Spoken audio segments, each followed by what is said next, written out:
All right.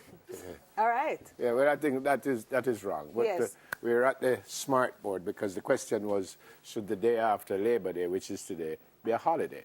And I suggested that if I thought that everyone actually did work and there's some whole heap of work, then yeah, maybe tomorrow should be a holiday. But I think most of us won't work. Most of us will go to the beach. Most of us will be at home all day and having fun with the family. I'm not certain if anything is wrong with that. But because of that, I say no. What do you say?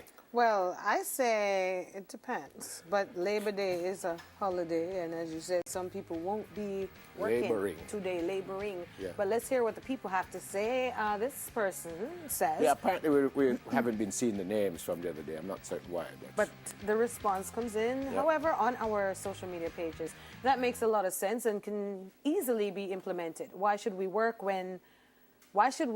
then go to work the next day? Where is the holiday? I just want to add, Labor Day is about voluntarism, so Yeah. it shouldn't really feel like work. It should Yeah. feel like giving. That's just my opinion. Next one says, yes, sure, after a hard day of work, well, for most persons, we should get the day to rest. After all, we're not robots. So Yes, there we you go. are.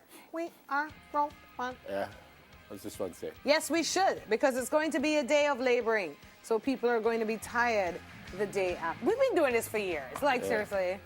Yes, guess if it's we're not that going to serious. work, we should rest after, which is the same thing I said. If we are going to work, then we should rest Can after. I just say that makes no sense? Because Monday to Friday we go to work. So basically, what you're trying to say is every day you go to work, Next you day should have should be a holiday. Next day should be a holiday. I disagree.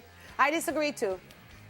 Go work and go serve and go do something for your people and your country. Sure. That's it. That's it for the social media talkback. You heard from Kabaka earlier that he's set to release his very first album, Contraband, and that will happen at the Bob Marley Museum on Friday. So you certainly want to support the first album. We take a break. When we come back, more from the band and more from us. So come.